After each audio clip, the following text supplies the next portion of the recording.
everybody, it's Liz, and here's the lineup for the Popping Collars franchise for the month of August 2020. Betsy, Greg, Ricardo, and I talk time travel with a conversation about all of the possibilities and pitfalls of traveling to the past.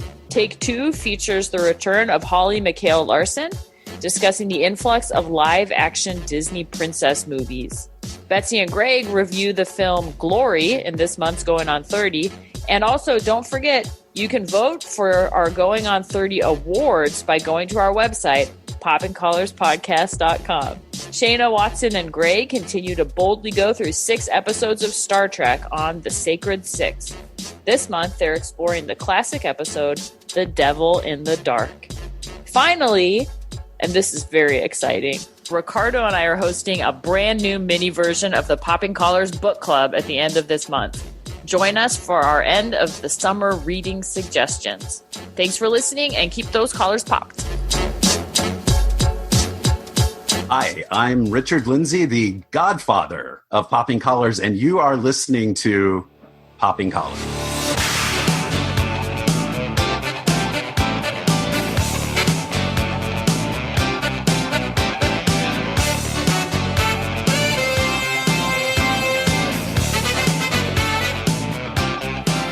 Welcome to Popping Collars, the podcast that lives at the intersection of religion and pop culture. I am your host. My name is Greg Knight. I'm the director of children and youth ministries at the Church of Bethesda by the Sea in the epicenter that is Palm Beach, Florida. With me are my co-hosts, Betsy Carmody. Betsy, how are you? Greg, doing all right. It's still summer vacation. Will the children come back to school? I don't know, but we have planned for it a lot at the Episcopal High School, which is where I work as head chaplain in beautiful Alexandria, Virginia. So if we get to welcome the kids back, we're ready with cohort groups and Episcopal branded mass and all kinds of stuff. So we're ready if we're going to get to do it. So that's how many letters of plans do you need as a school right now? Like, do you need plan E, F, G, H? Like at this point? It's crazy. We are nimble, we are flexible, and what if we've learned nothing in the spring, it's how to pivot, Greg. We can That's do right. it. We've also got Liz Easton. Liz, how are you? Hey, Greg. Doing okay. Coming to you from Omaha, Nebraska, where I serve as canon to the ordinary for the Diocese of Nebraska. And I'm kind of at like peak coronavirus fatigue, I think. I've kind of hit a big wall, and so I'm just naming that for other people who may have hit a wall. I feel like when we talk about people burning out in the midst of this or having a hard time, it's either like you don't talk about it because everyone's having a hard time, or you talk about it in a cute way. Like, oh, look at this cute, funny thing I'm doing because I'm going crazy. For me, it's not cute. It's not cute. It's this has just been a really hard time. I think I'll get through it. I mean, I'm confident that I will. But truthfully, this is the hardest season I've ever had professionally. I'm sure that that's true for almost everybody. There's a cycle that we use in education, and we kind of talk about after the peak of expectations on this cycle, the curve drops very low, and we enter into what is called the trough of disillusionment, which I feel like some days I just want to wear that shirt because that is where I am. I am deep in the trough of disillusionment. So I feel you. Sounds like a World of Warcraft expansion package. It does. Thank you, Liz. I appreciate that. I know I feel a lot of that too. So thank you for naming it. Ricardo Avila is also here with us. Ricardo, how are you? Hey, Greg. Well, I'm sort of along. I think I've met Liz at that wall. And, in a different way. But I think that there's a tiredness. I will say one of the troughs of disillusionment in my life is that next week would have been the Dickens universe at Santa Cruz, which we haven't missed for a long time. And we were going to discuss my favorite Dickens novel, David Copperfield. We knew since February that it was canceled, but there's that inner pull of the 19th century. Like it will not be appeased. Other than that, I'm the rector at St. Luke's Episcopal Church in lovely Los Gatos, California. We've got a bit of a concept show this month. This one's a thinker. we're talking about time travel, but not time travel movies or TV shows or anything like that. Rather, we're talking about where we would travel to if we had our own time machine, or the lessons that can be learned from revisiting the past, or even the dangers of how we can be stuck in time loops that we don't even realize we're in. So where are we going in our way back machine?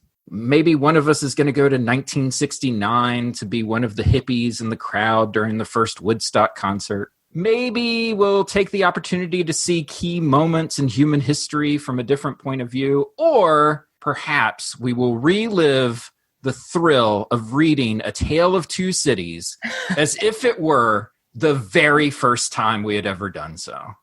That one may be specific to a Dickens universe member of our panel. So, what are you going to do with your imaginary time machine and why?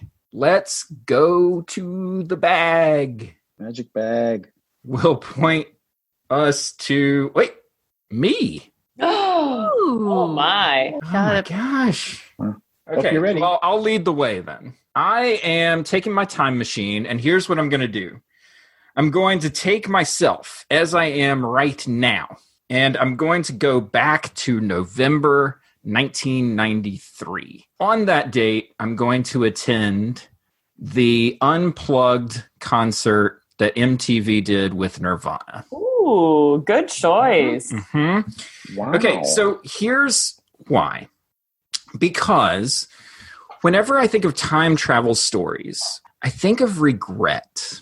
It's usually like folks go back in time to fix some wrong that's happened, or something's sort of off. And so someone travels back in time to see if it can be repaired somehow. And I'm not saying that I would go back in time and like save Kurt Cobain or anything like that. That's not the kind of regret. It's not the kind of regret I'm talking about. The kind of regret I'm talking about is when I was listening to Nirvana in 1993, I was a young teenager. And the thing about young teenagers is that you're trying to figure out who you are. I'm looking at who my friends are, and I'm taking a little bit of that. And I'm looking at who my family is, and I'm taking a little bit of that. And I'm looking at cultural influences that are around me, and I'm taking a little bit of what they're giving me too. And the thing about Nirvana, when I was a kid, listening to their music, was that they were so damn cool. They were just cool. Kurt and Dave and Chris, they were cool. And I wanted to be cool. I desperately wanted to be cool. And when I was listening to them, I thought this band is going to be making music for like my entire life. I'm going to be listening to this band forever and ever. And 6 months after this concert, it's over. Like Nirvana is done. And so the reason that I would go back as the person that I am now to 1993 to watch this concert is because I would like to see it as I think what it actually turned out to be, which is a finale in a way. It rings like a final concert. And that's not to say that I think that I'm in Kurt Cobain's head and like I think that he's thinking about the end of his life or anything like that. It's just the set list, the song choices, the Leadbelly song that closes the show, Where Did You Sleep Last Night? And Kurt is screaming the final lyrics, and he takes this deep breath, and he stares into the camera, and he has like this lost look on his face.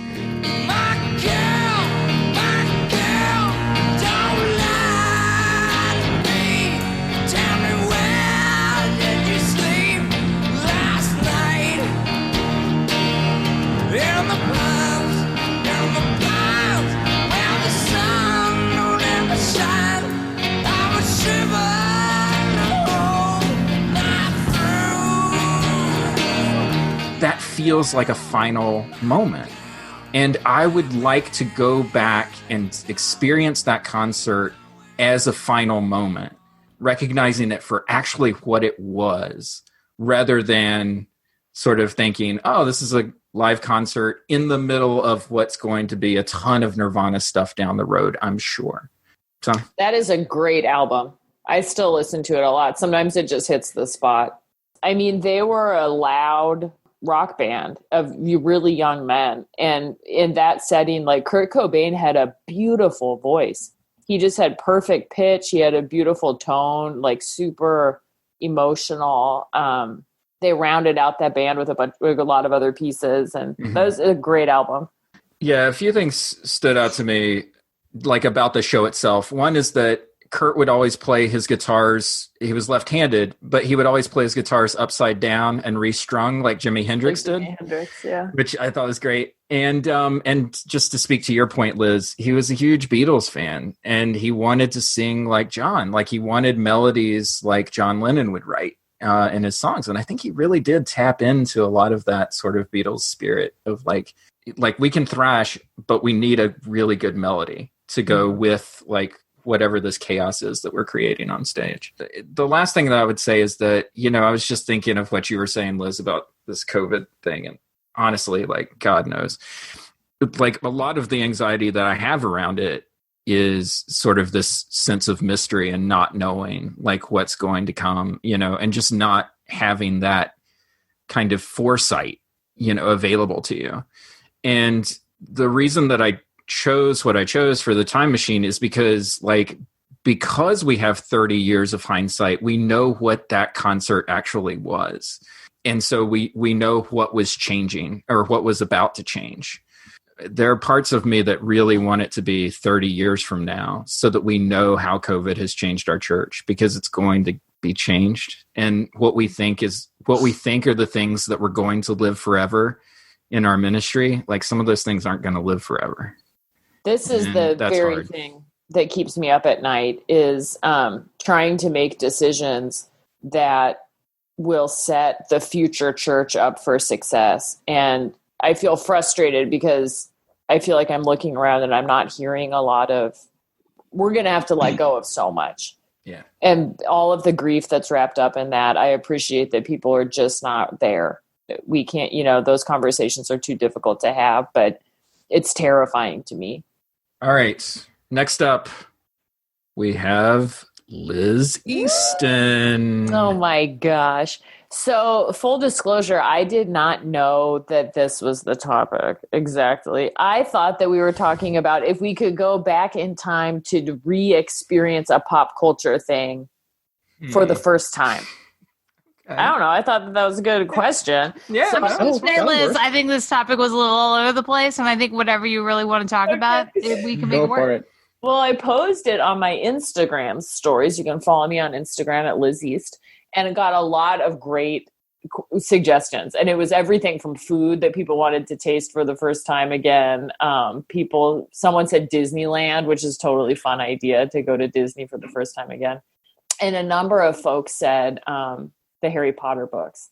So that was kind of how I was thinking. And one person said that they would go back to the last day of school or the first day of summer when they were little kids. So they took it more as a personal thing. So I'm sort of combining those things, I think, in my just very personal, not historic, well, semi-historical season that I would return to, which would be the summer before I went to college and the beginning of my time in college. And the only reason I want to go back is that as I get older, I'm aware of how significant that time was for me. And I wouldn't want to go back in time to experience it again, to change anything, but more just to be a witness to myself, for myself, as I went through that time, if that makes sense, to help my younger self hold the place for all that happened there. And Harry Potter figures into it. So the coronavirus does. Let me spin you a tale.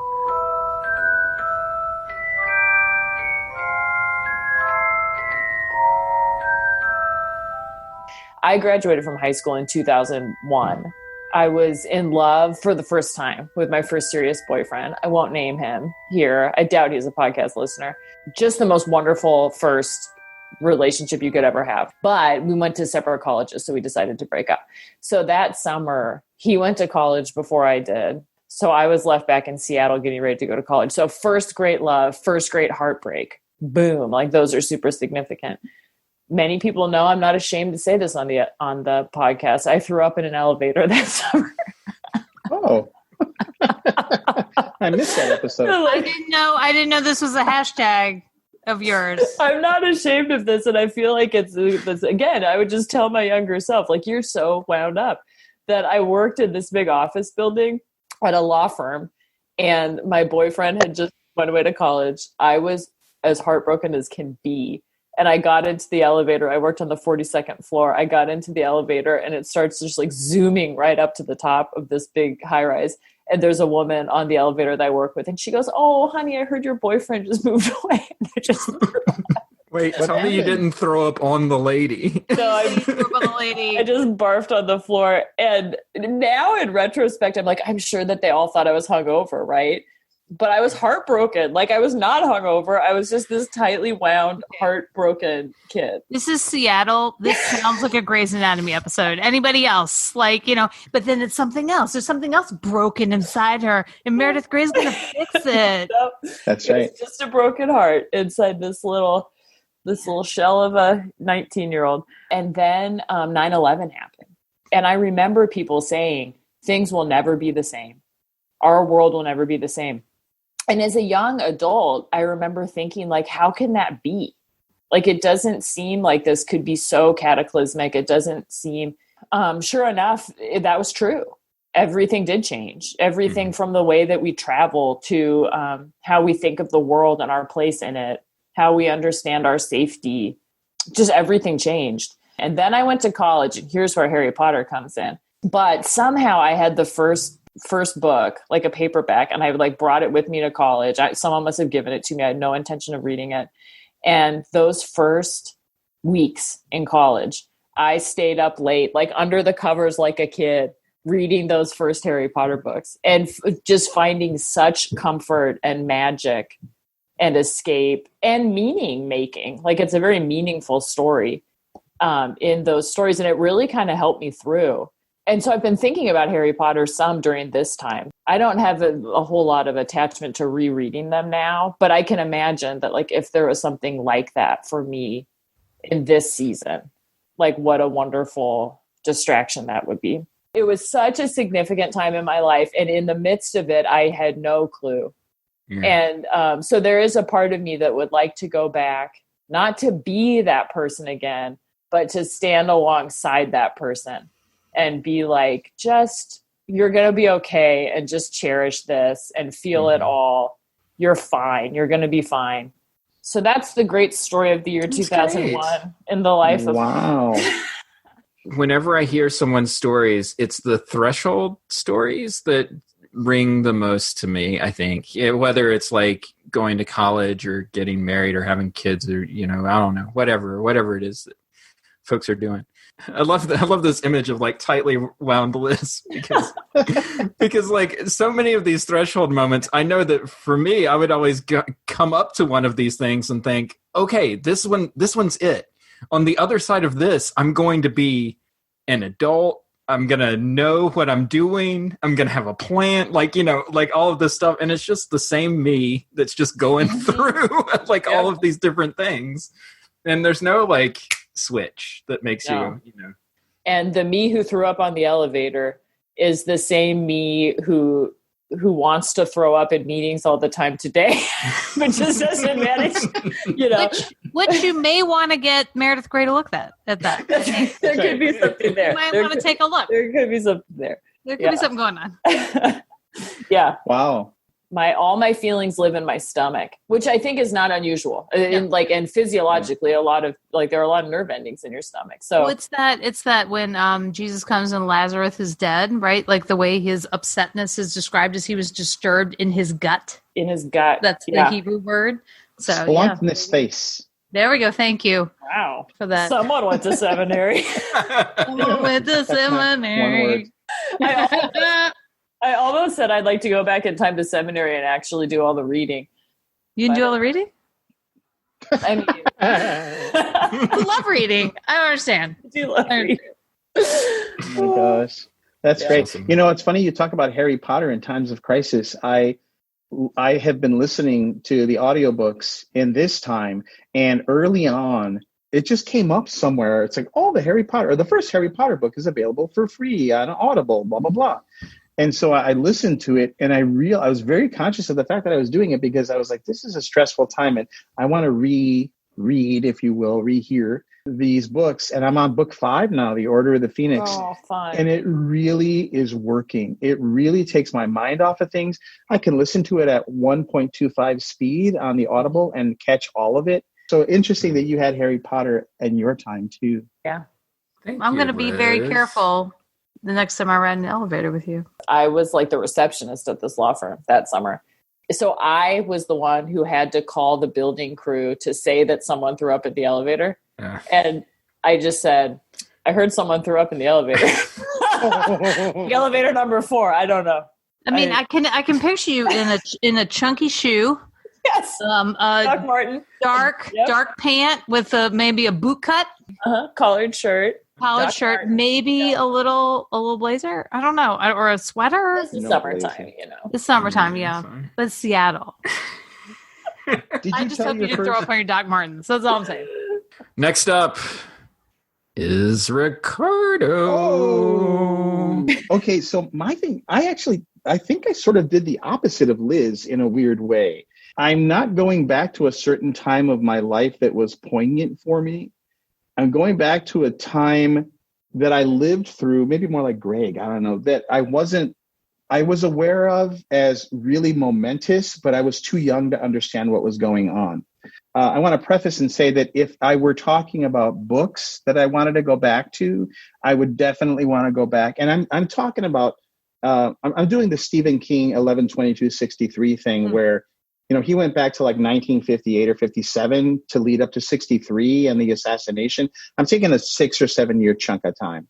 So I would go back to like the 1840s and 50s when Dickens novels were being released in serial form, and there was so much excitement, and I would live in London, and I probably wouldn't be Latino, you know, I'd be a wealthy aristocrat. Or from Spain. You're from Spain. I don't know. From Spain, that's what it is. But, you know, they were so excited. Like when Old Curiosity Shop first came out in installments, and they were sailing over to the U.S. with boats that held the next installment, there was a cliffhanger about Little Nell, who was one of the beloved characters, and they were shouting from the docks, "Is Little Nell dead? Has she died?" Like they couldn't wait to get it. And it's like Who Shot JR? Exactly. And so that excitement about the next installment of something that maybe they didn't know how great this was going to be considered later by people who have a discerning taste in literature like me. But it would have been really fun if it were books, but I didn't choose books. If it were music, I think I definitely want to be in the years like 1977 to like 1984, because I would have loved to have seen the Talking Heads in concert. I would have loved to have seen the Smiths in concert. I would have loved to have been steeped in that. I can't even think of what it's called now. Not the new wave stuff, but the there was punk, and then there was post-punk, I guess, and some of that other stuff. It just seemed like such a rich, amazing time. And when I was living through it, I was listening to like Styx and Dario Speedwagon, and you know, I didn't know any of this stuff. I barely knew Bruce Springsteen. I was not a cool high school kid. But I'm choosing this is a long intro. I know. We're still in the intro. We're still in the intro. You have significantly built this up. The time that just like, for whatever reason, just like really pulls me is like the year 1974. I would want to watch the TV of the time. Well, we're moving on now. We're moving on up to the east side, to a deluxe apartment in the sky. All in the Family, MASH, and the Mary Tyler Moore Show, when they were first out, there was just something about TV back then that I know now was sort of groundbreaking, and there were things you really couldn't even watch on TV now. And some of that is just, you know, what the critics have said. But when I was 8 years old in 1974, 7 and 8 years old, I knew something was up with like Watergate, right? Watergate was happening, and Vietnam was happening. And my parents were immigrants from Mexico, so they didn't kind of have a sense of what was going on as much. I mean, they did and they didn't. And so I would ask my older sister, who was like 17 years old at the time, my oldest sister, and I was 8 years old. I remember having a talk with her. She was trying to take a nap on the couch. I can picture this. I said, "What's Watergate?" And she was like, "Oh, it's this thing about the government." I don't remember what she said, but I was like, I didn't understand. Well, why? And then I remember I was like, okay, and now who was Hitler? She was like, "I'm taking a nap. Just go away." But there was this desire to know more about the wider world than I think, but not the capacity to take it in. But I think there was something about the time and the feel and those early 70s groundbreaking sitcoms and Mary Tyler Moore's kind of unique brand of cleverness and how she was this sweet person who was trying to make it in a city and people were cynical and sarcastic, but she kind of kept to her heart of gold. For whatever reason, that time calls to me, but I don't want to have the 8-year-old mind. I want to have the mind I have now, but be 8 years old and have that inquisitiveness and that sense of wonder and knowing that something really important is happening around me, but also sort of have the knowledge to be able to understand it. So it's not so much about me as it is about, like, I think it was a real kind of juicy, if you will, time in our nation's history. I love it. That's my pick. Hey, thank you for picking the year of my birth, Ricardo. That's another reason. What a cesspool of darkness I was born into, everybody. I know. Like, I'm thinking my mom. Better. My mom would tell me stories. She's like, "Oh yeah, I was born in October." So she's like, "That summer, I was really pregnant, and the Watergate trials are on. I just floated in a pool." I'm like, "I don't even know what this pool was." But she's just like, "I'm just trying to like keep it together, you know." But yeah, like I think that element of being. When I think about that year, it's like, this is the year I came into things, but I'm so shaped by my parents, seeing the parents around me were so shaped by all those things that you were talking about while living in a southern city in a very different context than what you were experiencing in Milwaukee, which is fascinating to me. But I totally empathize with this pick, Ricardo. So I was a UHF kid growing up. It's one of the reasons why I love wrestling, because wrestling was always on like channel 48 or channel 45 or one of those crazy upper dial channels. Right. And but the one thing that they would always show on UHF was like Jefferson's reruns and All in the Family and Good Times and Sanford and Son. Like all of that stuff was always on. Chico and the Man was always on like the upper channels, you know, and I would just chew through that stuff. And you just hope that like in the divided media world that we have now, where you can basically choose what you want to watch, that people choose to diversify their taste a little bit. Yeah. I mean, without, you know, yes, I agree. The upper channels have those things. And if you were fortunate enough to have cable a little bit in there, Nick at Night, like to not have Nick at Night, like I'm thinking about all of those shows that made me curious about the Black experience, curious about different socioeconomic experiences, curious about different cities that felt very compartmentalized than my own. The composition of them, the themes of them, they are foundational in some of the things that we still watch now. It's like when Carl Reiner died, right? I was like, oh, man, all these things. Your pick made me think of him too, Ricardo. Right. Yeah. Dick Van Dyke. Nope. You know, it's interesting. I think as you guys were talking, I realized one of the things about these shows is they felt sort of more raw or real. I mean, whatever that means for TV, but like now things feel so structured and slick or produced and lotioned up. And back then, I mean, granted, there were some scenarios, but you know, Sanford and Son, you know, it was like a junkyard, and it was humor within a context that was, you know, people live those lives, and it is fantasy because it's TV, but like Good Times especially, that was the South Side of Chicago, no, it was Chicago somewhere. It was Chicago in the projects, and I remember watching that, and we had just moved from Chicago to Milwaukee, and everybody in Milwaukee was watching Happy Days because that took place in Milwaukee. And talk about a contrast. So like they were on. For a while, they were on at the very same time. And it was like, did you watch Happy Days? Did you watch Happy Days? Like, I watched Good Times. And I knew then it was more socially conscious in that 50s kind of. That's a whole nother show. Oh, my gosh. And they were hilarious. Can I just do one joke? Oh. Never mind. It might be sexist, actually. Yeah, because that's also the other thing that we can learn from watching all of these shows contextually. Thank you, Ricardo. Betsy, you close us out. Well, What is your time take? Because I also was confused by the topic. The topic was wide-ranging. The topic was pretty It open-ended. was wide-ranging. So I'm like, maybe I'm going to pick, I'm going to go back in time to April 5th, 1980, and I'm going to go to the abandoned St. Mary's Church in Athens, Georgia, and see the first REM concert. Like, I was like, one of these things that I would kind of step into, right? Like that plays on all of my, like, wanting to be a progressive Southern person, like, who's into music and into things that feel like they matter. And, the mystique of Athens, growing up in Birmingham and being only 6 years old when this concert happened. So I am not attending this concert, but loving this band for a long time. I was like, well, maybe I should just do that. But then I'm like, I am going to stick with what I was originally going to talk about.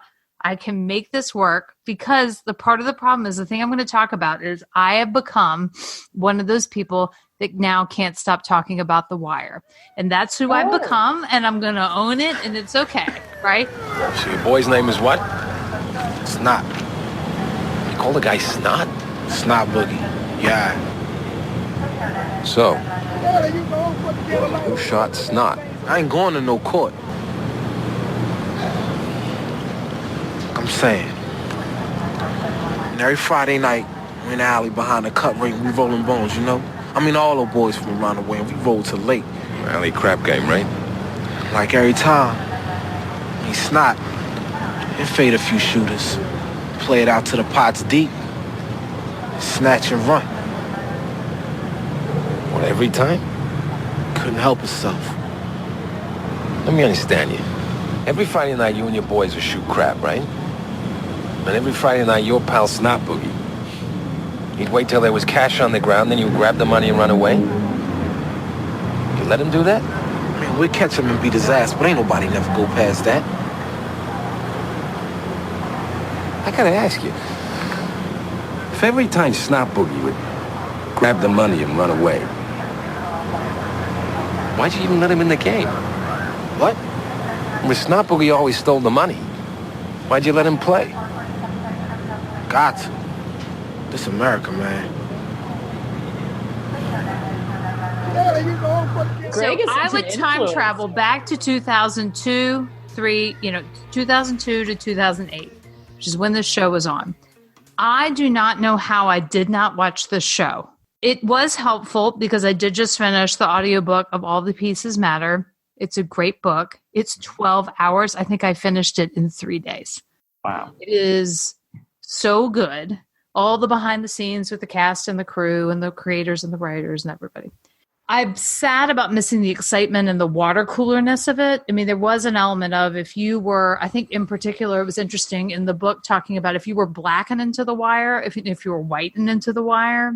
If you're black and into The Wire, you were watching something that is, for many people of color watching it, described what they grew up in, things they were familiar with, people that they knew, and the wide variety of blackness that is in The Wire. Mm. And seeing an ensemble cast that is so diverse. And then for white people, it became, I know stuff and read stuff and like things that are smart. That became a lot of the white audience that found the show and then stuck with the show. It makes me sad for the blind spot that I missed the show when it came out. But now I'm realizing in that way that if we're going to talk about this in a Groundhog Day kind of way or being trapped in a time loop kind of way, all the pieces still matter. It's all the same stuff that we're dealing with right now, and it's in this show, right? The book comes out right after Freddie Gray's death and the response of Baltimore to that. And now we're finding ourselves in this time, a Black Lives Matter time, a George Floyd time, Breonna Taylor, Elijah McClain. And we are living these same cycles again. And the lack of filter on the show, the misogyny, the homophobia, the racism, it allows you to see, and I wonder whether it would be the same show if you took a show and traveled it through time and tried to move it to now. Right. It couldn't be the same. It wouldn't be the same. But having creators behind it who have lived that life, either reporting on it, policing it, teaching it, living it. There was this quote today. So I was listening to the final hour on my drive down here to Durham. And Ed Burns, who's one of the writers, creators who worked as a police officer and then worked as a middle school teacher in Baltimore and his experiences, he shares this idea that he kind of pulls from a Dietrich Bonhoeffer idea. That idea is if you get on the wrong train, running down the aisle backwards is not a solution. You have to get off the train. And when we talk about, Liz, you were talking about the things that we kind of have to blow up, right, that to actually change and the reform the police, defund the police is not a thing that was happening when this book was written, when the show was done. But he goes on to kind of say, we created these programs back in the 60s, 70s, and 80s, 90s that were the wrong programs. That's our train. We tinker with them, but the problem's way back there, and we're not getting off the train. There's this whole idea that the war on drugs, the longest war with the most casualties that this country has participated in, we keep doing the same stupid things. And our great hope is that now, in this context, that white people are dying of heroin, that we might do something, which they won't. And the thing is, we are not willing to get off that train because we're all experts on that train. We step off the train, and now we have to open ourselves up to the problem and rediscover it. Now we're no longer experts. That's not a good metaphor for the church. Too, though. Right? Yeah. Everything. For everything. Every, societal construct that we are confronting in this time of having to sit with ourselves. It's felt like I've found this at the time I needed to, when I'm in the midst of all of this reading I've been doing this summer and all, it is just, and now I've become that person who I try to bring it up and weasel it into every conversation I have. And I'm also sitting here going, Greg, you are complicit. We were in seminary together. We both had TV. That's how we became friends in seminary. 2008, that final season's airing, my friend. Not a word. Not word. I'm walking to Dan JS's class in a daze, because of the finale. And I'm glad that you bring it up because Eric Matoye said something really wonderful in our revisit of The Wire last month, which you can go back and check out, which is that this is a document of urban America. This is a novel about urban life in America. And it's set in Baltimore, but it could be set in any city. And that's the majority of the American experience is urban settings in America. And this is a holistic look at what's happening in our cities. And exactly right, how we know this train that circles this place so well that we're not going to change it, even if it creates cycles of violence and addiction and poverty and oppression. And you're exactly right. That element of getting off the train and that things are going to have to break. And that's kind of what some of my mantra that I've been saying over these past few months is that this is all going to have to break so that we can't put it back together again the way it has been, because that was not working. It has to break so that we can create something new. And that I'm not saying that's not painful, and I'm not saying that's not hard, and I'm not saying that's not challenging and indicting and all of those things, but that it is holy work. So there's pre-wire reality and post-wire reality, it sounds like. Well, and it feeds into some of the things that I've been reading and digging in and all of that over this past several months. Nice. Wow. That's good topic, Greg. Ooh. Well, I think we've encountered a lot of thresholds along the way, and none of us threw up. So that's right. That's good. Wow. That's progress. Well, these were all really good choices, so I'm going to go ahead and get to work on making that time machine so that we can make some of these things happen. In the meantime, you can find Popping Collars on the web at poppingcollarspodcast.com.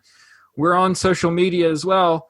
But since those websites are actively trying to destroy our society, let me promote something we're doing instead.